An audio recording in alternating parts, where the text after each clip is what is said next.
Yeah, I'll be starting exactly at 10 o'clock. We got 2 more minutes, just trying to warm up the channel here a little so people who are interested in coming in, bring some coffee, bring some lemonade, bring some passion fruit, bring everything you have. We're going to have a nice, hot chocolate. We're going to have a nice time.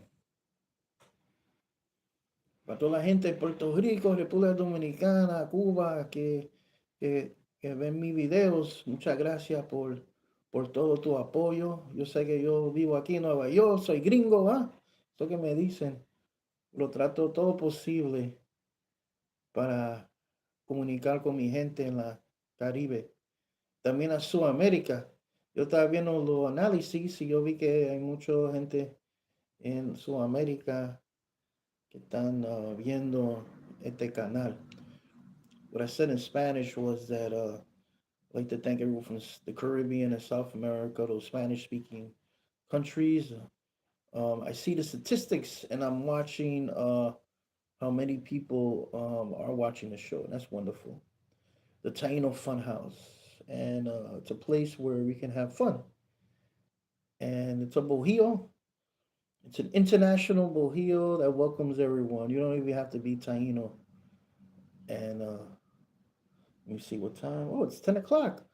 All right, let's start. Five, four, three, two, one, zero. Hey, how you doing? This is Cyber Behike, Sana, Cordy of the Taino Fun House. I'd like to thank everyone for downloading this show on YouTube. This is a podcast at Taino Fun House. And it's live, living color. If I make any mistakes and so on, please forgive me, for I am the cyber vehicle, but I'm not AI. Hey man, I'm still lamenting. I'm going through withdrawals, man, of doing AI videos and AI images. I'm telling you, this is a real thing. It's almost like it's an addiction, really, because when you can put your ideas and then boom, there it is in less than 5 seconds. It's or 2 minutes for a video. It's really scary, but it's super convenient, but it's really just hurting the environment. It's a sad situation. But check this out. As indigenous people, as non-indigenous people, we have to fight hard for our mother. We have to fight very hard. If you don't think the earth is our mother, well, look at the planet Earth as an organic being that's given us life. And the balance is so important. I just want to apologize. I'm wearing my shades again. I like to disclose that I do have diabetes type 2, and I've been having issues with my recently with my sight. That's been scaring me because I definitely do not want to go blind. So I've been trying to change my diet. I've been trying different approaches and trying to bring my diabetes count down. It's not even pre-diabetic. It's definitely diabetic. But I've been fighting off and on, and I don't know if anyone out there who's listening, if or watching, uh, any form of disease can be very very scary. I know there's younger people dying of cancer past many years, several years now. So it's very very important to understand that our health, our physical health, is is the entrance to the portal. It's the entrance. And it's very, very important that you take care of your body, take care of your physical self. And I know there's a lot of people out there who are watching this and you're helpers. You like to help people, you like to give of yourself. And sometimes we forget or we sacrifice ourselves for others. And maybe we want to follow a good diet, a really balanced diet. And then there you go. I know in the indigenous community, Latino community, Hispanic, African Americans, people, or just people in color in general that come from warm places. Vitamin D is crucial, and man, I'm once again I came out with deficiency in vitamin D. man, that sun, our ancestors knew it. That sun, it's so important to keep us alive and well. Yeah, so there you go. I just want to give a little insight into that. In future shows, I will be dedicating solely on, the sacred tree model of healing, which is the physical, mental, spiritual, and emotional. So very important that we focus on ourselves as part of that sacred tree. So where do we go from here? Well, check this out. Today, I just want to give a little shout out to some people. First of all, I work part time at this facility. It's called Borinquen Neighborhood Health Center. It's in East Harlem. If you live in the city and you really want some holistic care, doctor, behavioral health, and so on, this is the place to go. It's in East Harlem, Borinquen Neighborhood Health Center. Been working there two tours, both in the early 2000s and now recently from 2020 to now. I work part time there, but hey, it's very important. They use the symbol of the semi yokahu, which I love. It's amazing how a lot of books say that Tainos don't exist, but here's an example of an existence at a mental health center. I mean, at a medical center in the community. So check this out. I want to thank them for always taking care of me at the center and giving me some beautiful clients that I can help out through my social work license. And yeah, and my day job is as a hospice social worker at Hospice of New York. If you know anyone who's ill, who's terminally ill, I should say, just let me know and we'll try to bring those services to them. If you have Medicare, Medicaid, or no insurance at all, we also do charity. So that's Hospice of New York. I want to give them also a shout out. Very important. Good people out there working every day trying to bring comfort to those who are terminally ill. Hey, I'd like to give a shout out to my cousin Yadira from Guanica and who's now in Florida. She made me this beautiful collar. I love the center point.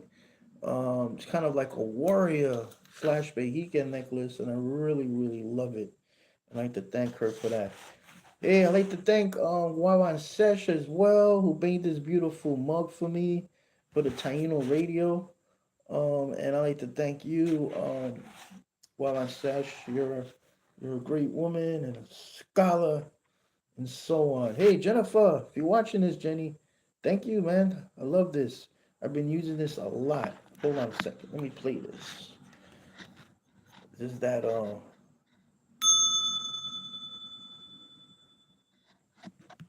it's like the eternal sound. So a lot of people don't know this, but I did practice many years Buddhism in the Shaolin tradition. Also, I'm a Taoist. I'm registered Taoist, so I do follow a lot of the Eastern healing arts.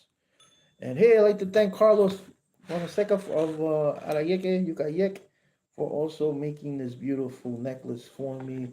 It looks like it's the Taino Sagrado right there. And there's the beadwork. The man is totally amazing. Also, I'd like to thank Taina, wherever you are. Uh, she gifted me this rattle. I think it's over 25 years old. And I modified it. It's my ceremonial rattle. So once again, I'd like to give some thanks. Some super thanks to people who have been gifting me stuff. And also the volunteers like Adesiboel and Manatuak. And now we have a new member in Rachel who's coming out. Shirakapat Earth Keepers and Taino Fun House. It's 2026. Every day we try to make it a special time. So very important to do that in our lives. And there's people all around. Back in the 90s, there was a book I read. It was called the Shadow Catchers, and and it was about a man who worked for National Geographic, a photographer, and he was taking photos of indigenous peoples. And when he throughout North America, South America, Central America, and they were looking for traditional people so they could take photos of traditional peoples and cultures. And when he brought back the photos, National Geographic at the time did not. I believe this was in the '80s, late '80s.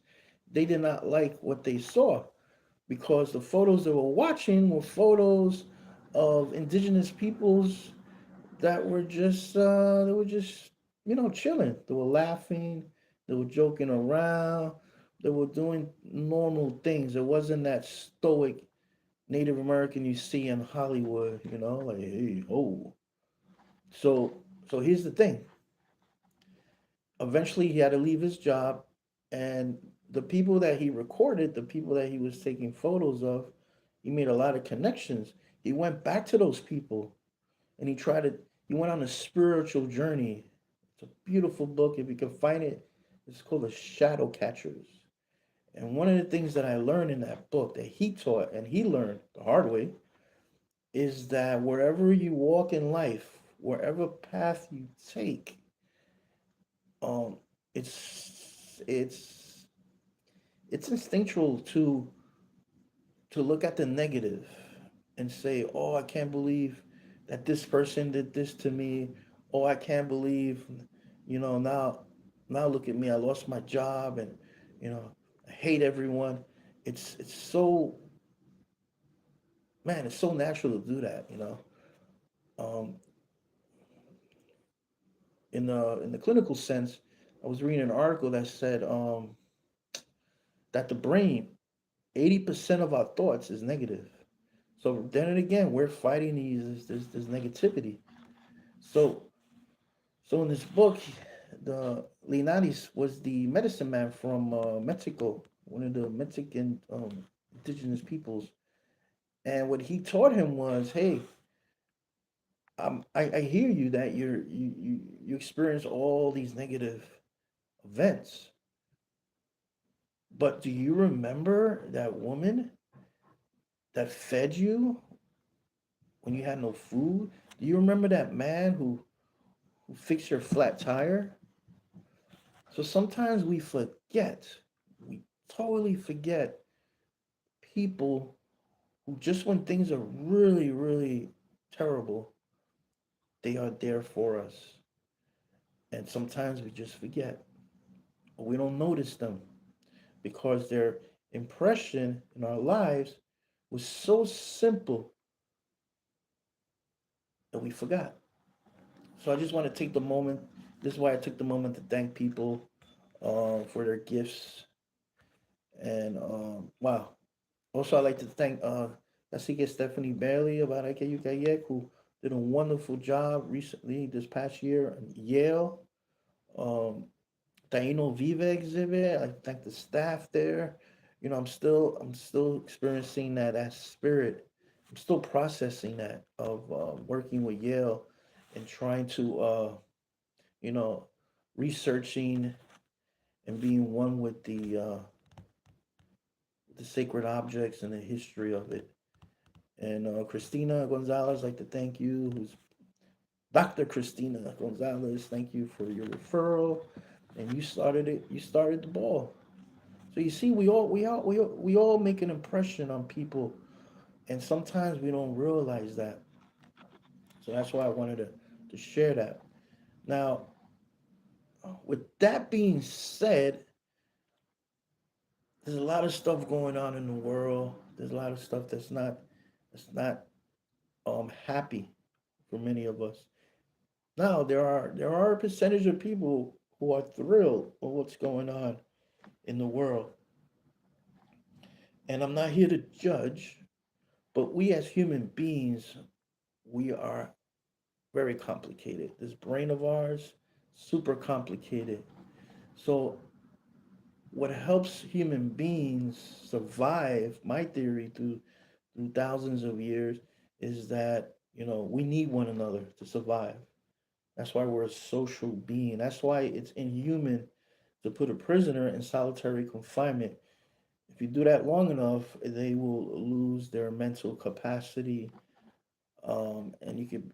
It's just awful. And well, here's the thing. There's a lot of stuff. that's going on right now that sometimes we just feel like is out of our control. But it's very important to refocus and that you are the center of the universe with others here on this planet Earth called Mother Earth. So I want to share a story today. It might depress you, and I'm sorry if it will, but it kind of highlights a little bit what's going on in the world today. Um, for many of you that maybe are not familiar, I used to be a Franciscan Capuchin friar, brother. Been to the seminary. I mentioned this before, I think in yesterday's video. But I want to take it a step further.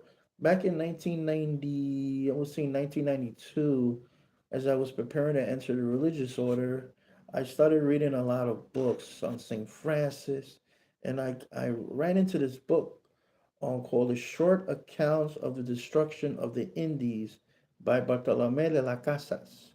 In Spanish, it's called Brevísima Relación de la Destrucción de las Indias. It's a very, very powerful book. It blows your mind. It's very, like I said, it's a short account. It's a little slice of the invasion story when Spain came, led by Christopher Columbus, came to the Caribbean. And there's a story that still haunts me to this day. But in many ways, I do identify with that character in this story. So according to Bartolome de las Casas, he was already piggybacking on this movement of priests at the time. Remember, this is the late Middle Ages. What happened was this is the 1500s. This account was around 1511 through 1512 in Cuba, Cubana. And what happened was Bartolome de las Casas was in a chapel, his chapel, and he was doing what it was. He let me see, let me just get the hold on a second. I'm looking for his exact title. I guess we refer to him like a chaplain. He was the chaplain of this. Hold on a specific count. Yeah, I guess you can call him like he was the chaplain um, of a Spanish force in Cuba, and these conquistadors. They I hate that word. These invaders. Let me just pause right there. Try to catch yourself. If you say conquistador, no, they didn't conquer anything. We're still here. So invaders, invaders, invaders. So these invaders, he was trying to bring them some spiritual care, but what he was witnessing day in and day out that these people will go to confession as Catholics, and then the very next day, or the very next, next day, they will slaughter indigenous peoples, rape them, murder them, and so on. So he was furious. So there was an account of a young boy. Okay, there was a young boy who this is a game the Spanish used to the soldiers. This is what he used to play. When they got a new shipment of swords from Spain, they will play a game. They'll go into a village and they'll line up the village, the members, and what they will do is they will take a sword and they will have a contest who can slice the and it's hard to say this, but how many people they can slice in one quick motion of the sword. And there was this one boy, he escaped that slaughter. He escaped and he went into the church where Bartolomé de las Casas was as chaplain. And he pleaded with Bartolomé de las Casas to protect them from these invaders. And then it was one invader. He went inside the chapel, and there the La Casa stopped him. He said, "No, you can't come in. This is not good. You can't come here.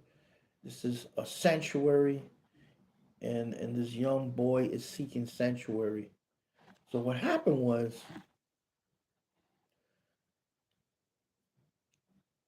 this Spanish invader was like, "No, no, you understand. I'm going to bring him back to his family," and he gave him a whole lie. So Betame La Casas, he agreed to it. He says, "Okay, you can take the boy back to the village." And to his horror, um, according to the story, I don't know if the boy was holding on to the La Casas, his robes, or he was under an altar. But what happened was the boy left with this man, with the Spanish invader, and boom, guess what happened? Right in front of the Acasas, this invader chopped the head off of this young boy, sliced the head right off. And this is the seeds, the very seeds of intergenerational trauma that we carry as indigenous people, namely the Caribbean. So this happened in Cuba. And hold on a second.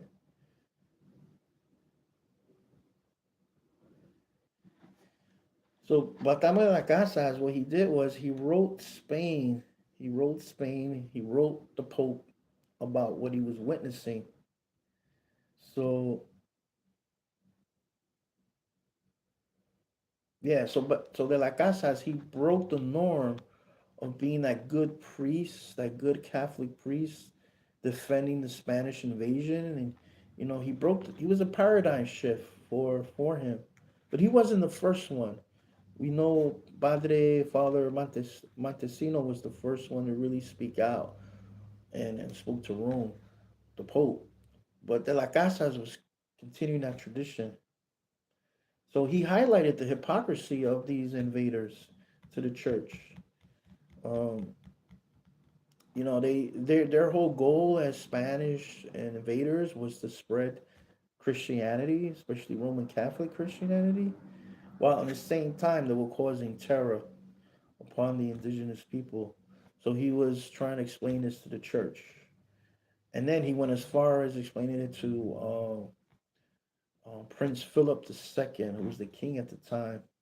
He was trying to convince him to pass new laws um, to protect the Spaniards. I mean, protect the indigenous. Let me see. Hold on. Just look at my notes here for a second.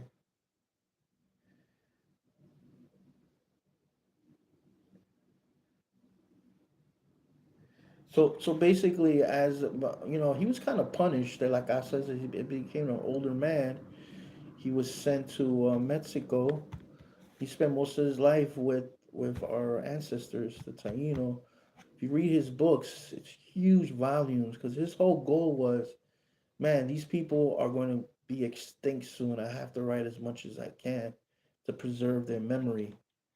And the new laws of 1542 protecting the indigenous peoples and also to abolishing the encomienda system, aka plantations. De la Casas was very powerful in that. So why am I sharing all these gruesome stories and so on? Trauma is something that is intergenerational, and even if you're not indigenous, every family has some history of either trauma, addiction, you name it. No family is what's the word? No family is gets a free pass. Being human it means pain and hurt, and for many families, especially indigenous folks, have suffered under the tyranny of many leaders who, as the plain Indians and natives will say, the Wasishus, the greedy people. So let me see. We got 24 minutes. Wow.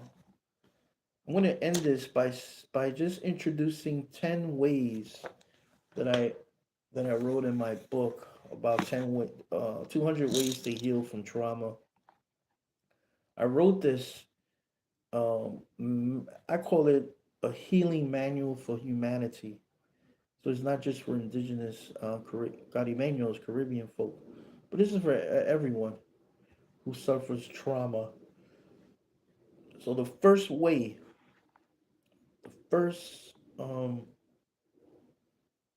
approach to trauma is this: enjoy your time with your mother.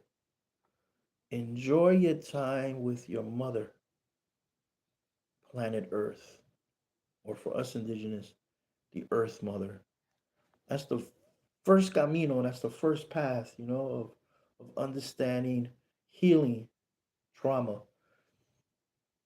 Enjoy your time with your mother. The earth is mom.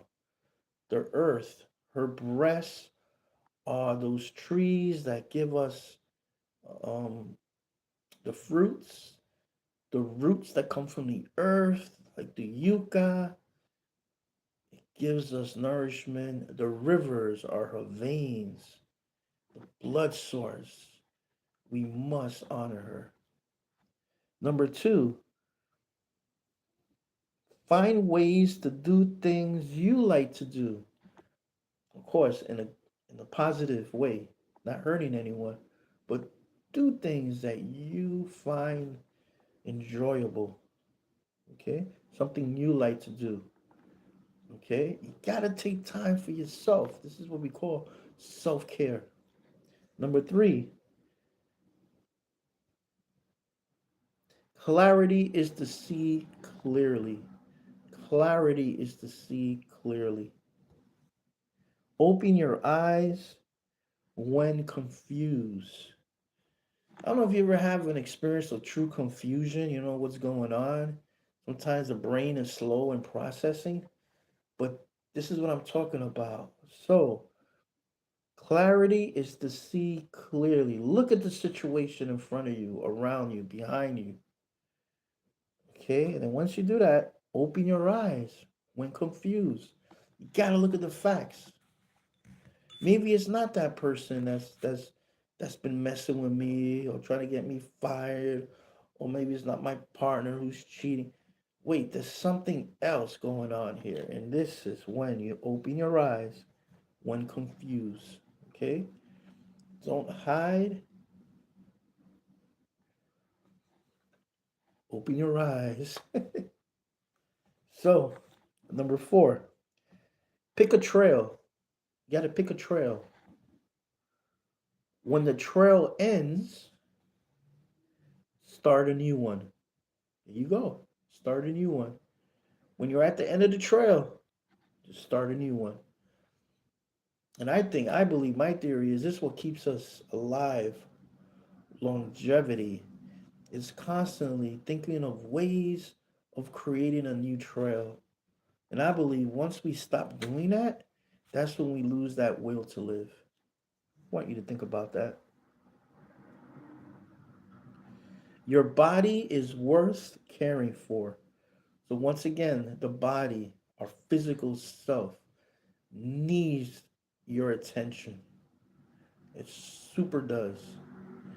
And like I said earlier, me being diabetic type 2, this is something that I'm fighting on a daily basis.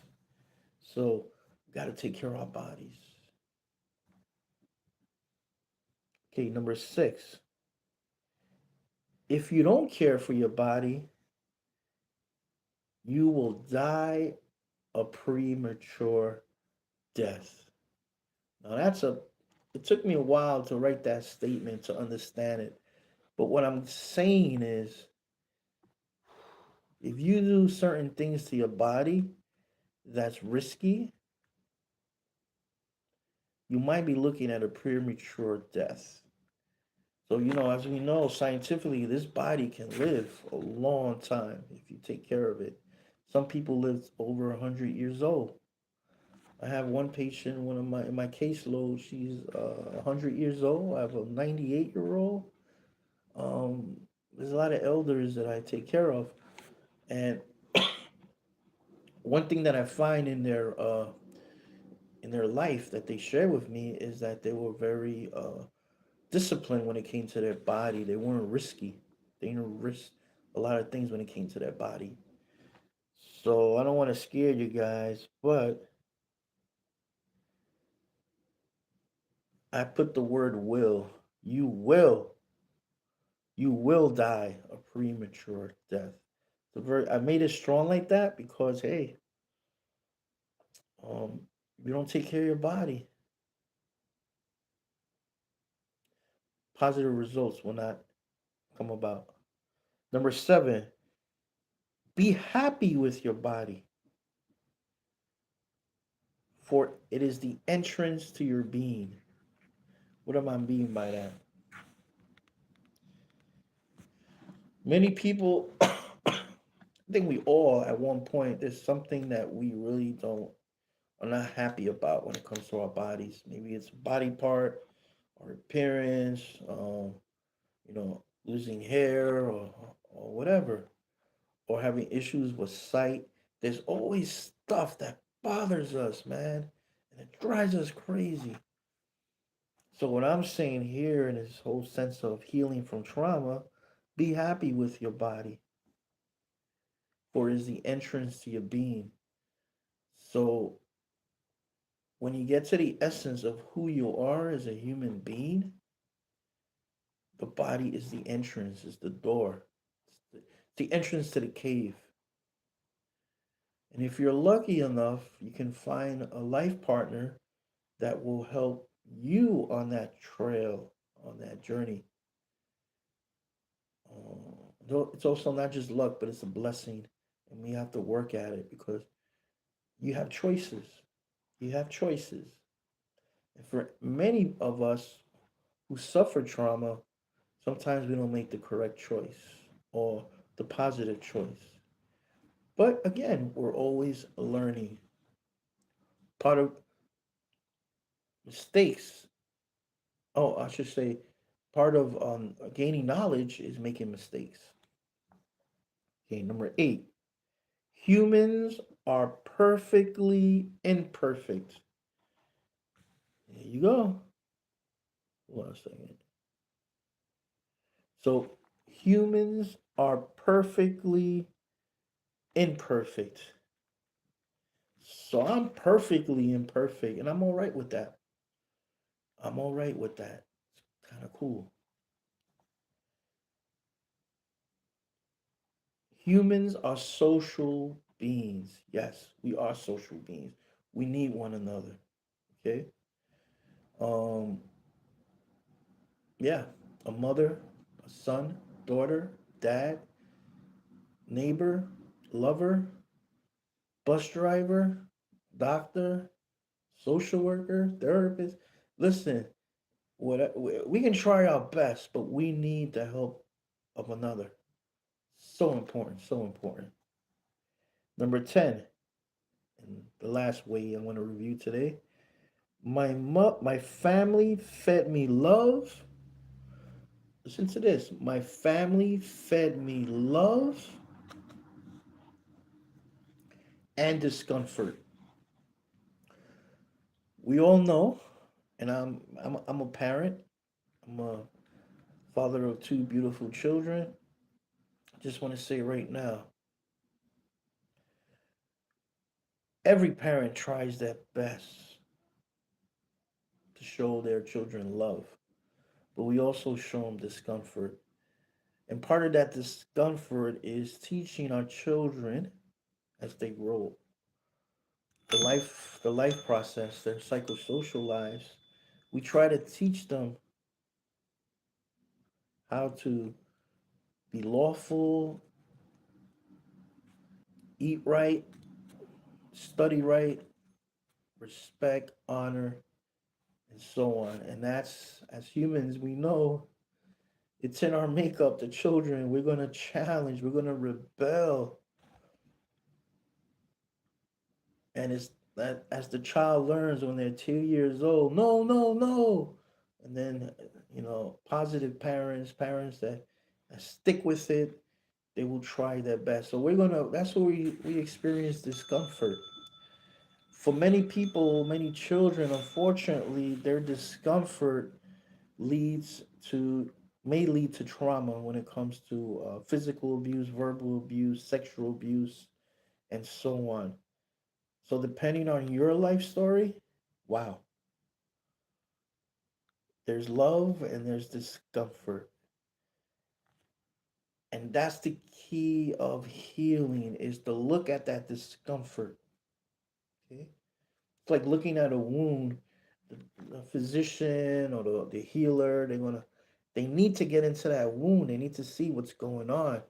And then our or maybe it's a broken arm, or maybe you just had a heart attack, and so or a stroke, it's uncomfortable, but you need to let the healers try to get in there. Um, one of the hardest things for me, when I had to help people understand that, hey, you have a terminal illness.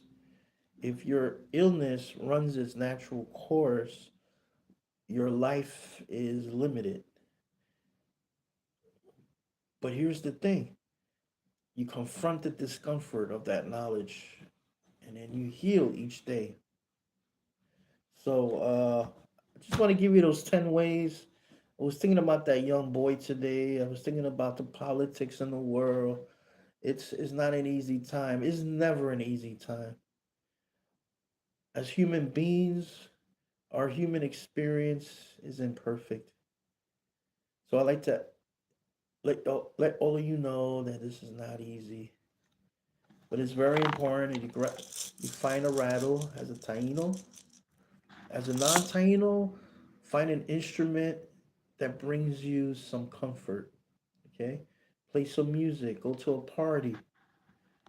Um, go to the park. I know it's freezing out here in the north, but do something that's positive, which leads again. Let me just highlight: be happy with your body. Do things that you like. That is the starting point of healing from trauma. Okay. Hey, so I'll be back soon. I'm gonna try to do a daily show today. Just to summarize, I'd like to thank people for their beautiful gifts. I'll give a little shout out to them. Also, I wanted to remember that young boy who was beheaded by a vicious Spanish invader. Want to give a shout out to De La Casas, who tried his best within the system to bring about awareness of what's going on. That we as humans, we have to do a better job. So I hope you like this show. I try not to go too long. It's 37 minutes, and wherever you are, I just want to ring some hope.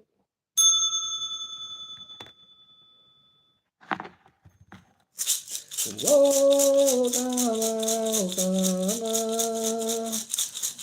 Akabe Suimako Rokama Yokahu Bagwa Marukoki Wakabe Yoakabe Suimako Yokahu Wama Wakame Uiwako Mamona Yokau Wama.